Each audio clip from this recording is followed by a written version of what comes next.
practice, probably a week, maybe plus now. How's he looking football wise? And more importantly, just how's his mood the last couple months he's had where, he hasn't known what to expect. And now it looks like maybe the door's starting to open. How's he just doing with that news evolving? Well, first, back in practice, he looks good. He hasn't missed a beat. I mean, obviously, it's a little bit of rust, but just in terms of pre-snap and pre-snap identification, things of that nature, he's fallen right back into it. Just his mindset. I mean, he's handled it. Noah's been upright, up forth about what's happened. He's not shied away from any type of blame. He knows his responsibility and what he did, and that part you admire. But just from the standpoint of he's been great for the young guys. He's been great for the old guys. Like having Noah Shannon around is really good for the older guys that are there and the young guys. And for me, just the chance to get him back to play. I'm happy for him to be able to get back to play whenever the NCAA decides what they're going to do. But right now he's practicing. Whether he gets to play or not, wherever it goes, he's practicing, and it just sets a really good example for the guys that are in the room. And couldn't be happier for the guy. I hope I get him back, man. He's like having a weighted blanket. You sleep better at night knowing he's on the field. So keeping our fingers crossed. All right, next question is from Scott Docterman. Yeah, Kelvin, I wanted to ask you a little bit about the way the defensive line has played the last couple of weeks. Seems to be really getting into a groove, settling in, attacking the passer. In what ways has this group made some strides over the last couple of weeks? I think the last couple of weeks has really been, them. First, I'll say the work that they've done. There hasn't been a bad day. And I think that in anything, if you're working in earnest, if you're really and truly coming in every day with the approach that I'm going to improve, that I'm going to get better, regardless of, if the results on the field look the way that you want them to, it never deterred them from coming back the following Monday and getting right back to work. So what I think you're seeing is just a culmination of all the work that's been done before. And probably in the mindset of the guys, just them amongst themselves, not being as uptight, not trying to be perfect, and kind of letting the game come to them. I felt like early on, these young people, the things that they read, the things that they digest, the expectations that get set from outside the building, they could think they were kind of pressing. But I think really just, over the past couple of weeks, just digging back into themselves, getting back into themselves, holding each other accountable, being accountable to themselves first, but then holding each other accountable for getting the job done. And not really worried about or checking the stat line, just worried about playing together and having fun. I think that's what you've seen over the past couple of weeks. Next question is from John Steppe. Hey, Kelvin, good to see you. Good to see you too. With a guy like Logan Lee, who's now third-year starter, how have you seen him continue to grow? From the standpoint of just the leadership is what I see out of Logan. I mean, obviously, from a physical side, not saying that he can't get much better, but he's one of the top guys in the room in terms of just the fundamentals and knowing what to do. It's not something that I have to worry about Logan doing or want to continue to develop, but just his ability to lead.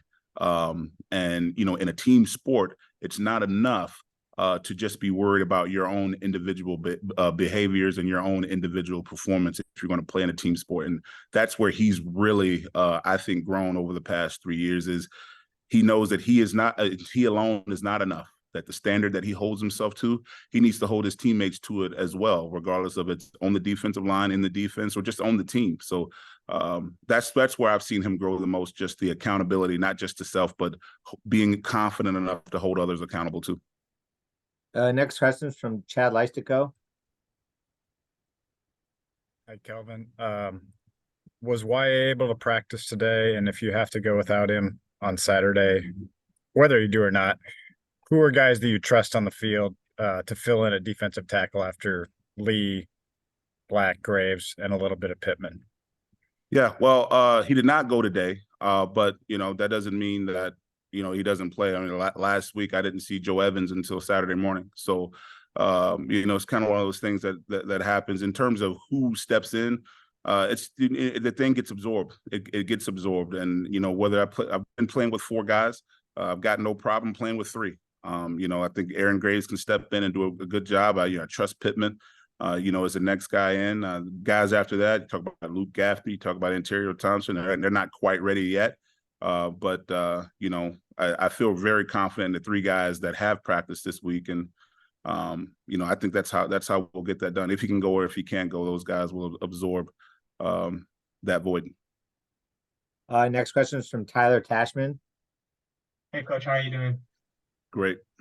With just seeing what Noah's gone through the last, I guess, handful of months, what has it been like for you to see him kind of deal with the roller coaster of things that have happened, and how have you kind of tried to help him through that? I think what I see from the roller coaster of things that have happened, it just gives me confidence that Noah Shannon, long after football is over, is going to be successful. Because life comes at you in waves. Every month's not going to be the month of May. It's not always going to be sunshine for you. And the kid's definitely dealt with his share of adversity, but it hasn't hurt his attitude. It hasn't hurt his, his outlook on things. And moments like these are going to make him stronger going forward because, taxes, death, and trouble, those things you can't avoid. That's what's going to happen in life. And he's learning that at an early age. And it's going to bode well for him going forward. Just the intestinal fortitude, the grit, the perseverance that he's shown. In face of all that adversity, it hasn't changed his outlook. So, and just, for me as a coach, when we talk about the development of these young people, it's not just football. Like, it's not just X's and O's. If you came into our meeting room, X's and O's is, it's probably 45% of what we talk about. We're into the development of young people, the development of young men, to be able to, go through these trials and tribulations of life, because they're going to happen. Myself and Coach Neiman, guys, we're older.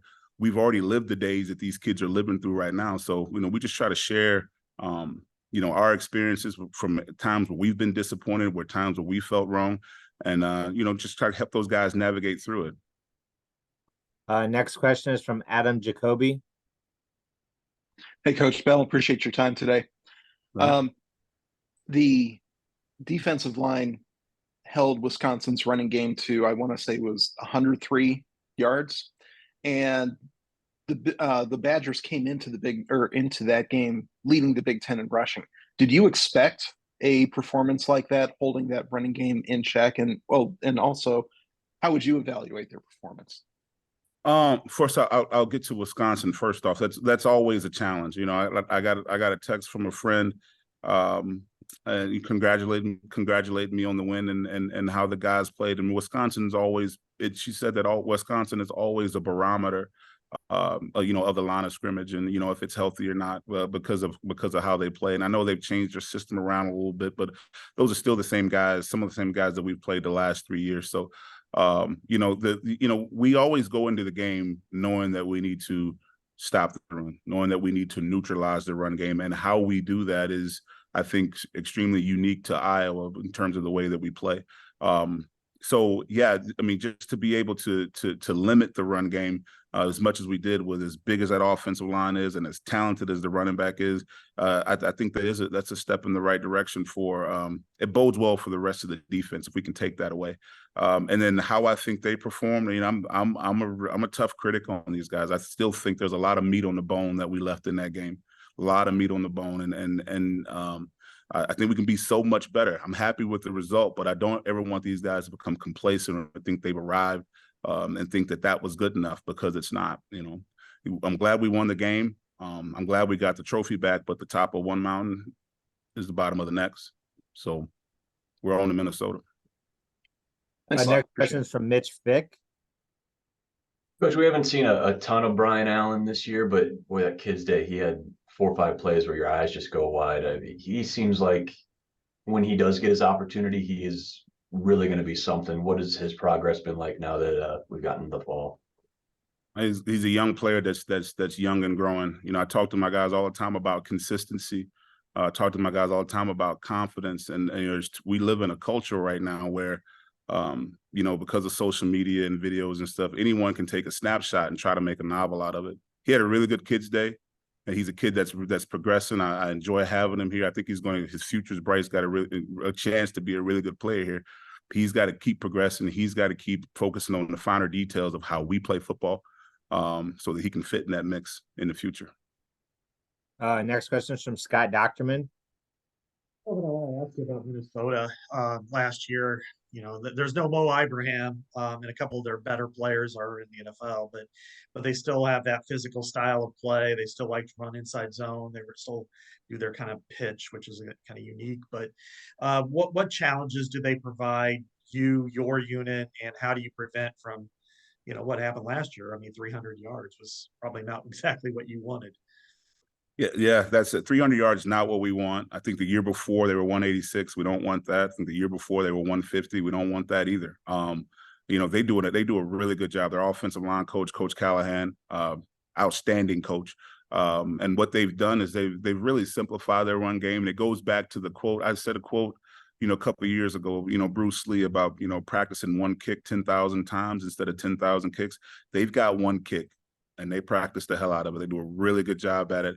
It's part of their system. It's part of their scheme. They do a really good job at it. And it's going to be up to us, the old adage of execution. We have to execute better because we got a pretty good idea of what they're going to do, but they got a pretty good idea of where we're going to be.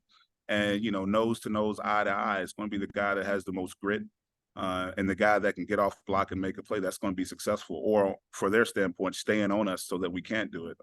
It's an incredible challenge, back-to-back Wisconsin and then to Minnesota.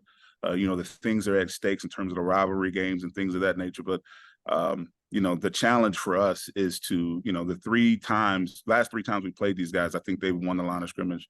There's make no bones about that. The challenge for us is to try to get that back. I think if we can do that, then we'll have success. John Steppe. Whether it be your time as a coach here or your time as a player, what's been kind of the key to the consistency of this defensive unit over the last few decades? It's definitely the people. It's the people that have been here. I think when you talk about Coach Parker, 24 years, Coach Parker was one of the first coaches to come to my high school in January of 2000 to recruit me. That's how long he's been here. That's how long I've known him. So you talk about the familiarity with the defense, and the defense has changed. And we talk about the defense has changed a lot. The structure looks the same. The bones look the same, but that a lot has changed because of what's changed offensively. And you talk about back in the early 2000s, everybody was under center, and you didn't have to account for the quarterback in the run game. No one had to account for I'm blanking on the name right now, but any of those Michigan quarterbacks from the early 2000s, you didn't have to worry about them running the ball. They were under center. They handed the ball off. Where now the aspect of a +1 run game, of a quarterback that can run it, and the gaps that get created. I mean, like I said, our structure is the same, but we're definitely different just in terms of how we have to play. But when you take the continuity of Coach Parker being here, you talk about Coach Wallace, who GA'd here in the mid 2000s, myself as a player and a GA, and then you take the overall knowledge of football from Coach Neiman. It's a pretty good mix of guys right there that understand what needs to be done and get the ball stopped. Tyler Tashman. We heard about it. Sounded like before the Purdue game, there was a players only meeting within the D-line room. I guess just when did you hear about that, and what was sort of your reaction just to kind of the player-led leadership? I heard about that meeting, I think like the Thursday after the Purdue game. I think I read something about it in the newspaper. But I'll tell you, the precursor for that meeting was one of the worst Friday practices that I've ever seen. Going into the game, Friday is supposed to be Purple Shorts Day. That's the day that things are supposed to be polished. That's the day that, you're supposed to tie a bow on things. You want to feel confident about what you're doing. And that Friday before Purdue was absolutely horrid, with guys with just a terrible lack of respect for the ball. They came out there and basically went through the motions. We jumped off sides like 4 or 5 times. So after that practice was over, we had a very clear and blunt conversation about what I thought about practice and what I had thought about them, coming forward. Just the complacency, and I felt like we missed an opportunity. So that blunt conversation that we had after practice probably led to that player-only meeting. Elliot. There we go. Good morning, Coach Bell. Good to see you. Good to see you. So, one thing that you mentioned regarding the Wisconsin game is that you were happy with what you saw, but there was meat left on the bone. What was some of that meat left on the bone? And then Second part to the question is, 8 straight weeks of football is a lot. Before the bye week, how are you keeping your guys engaged? That's two good questions. Well, the meat left on the bone for me was the third quarter. I felt like, we had Wisconsin in check, from a run game standpoint. We got the quarterback knocked out of the game, and we knew that in the third quarter that, the first drive coming out after halftime is going to be critical because we're just nursing, the lead's not insurmountable. So, they're only a play away from tying it up. But I felt like in the third quarter, we bled some yardage there that we didn't need to. And part of it, a lot of it was X and O. It wasn't physical per se. It was calls that were being made, guys not having their eyes in the right place, and then the ball snapped, and then now I'm out of position, and it looks a lot worse on tape physically than what it really is. So that's why I think, if we can't have those mental lapses, if we can play 4 quarters of football where everybody's on the same page, not just talking about the defensive line, but just defensively, 4 quarters where everybody's on the same page and where everybody's looking at the same thing, I think we got a chance to be really good and not have those lapses. Just in terms of staying engaged after 8 weeks, I just talked to the guys. I'm a receipt keeper. That's what I am. Like, I don't throw a lot of. I scan things. I save a lot of text messages. I save a lot of DMs because I want to remind people of the things that they tell me they want. Okay, and then when I see them. When I see the actions aren't reflective of what they say they want, I remind them of that.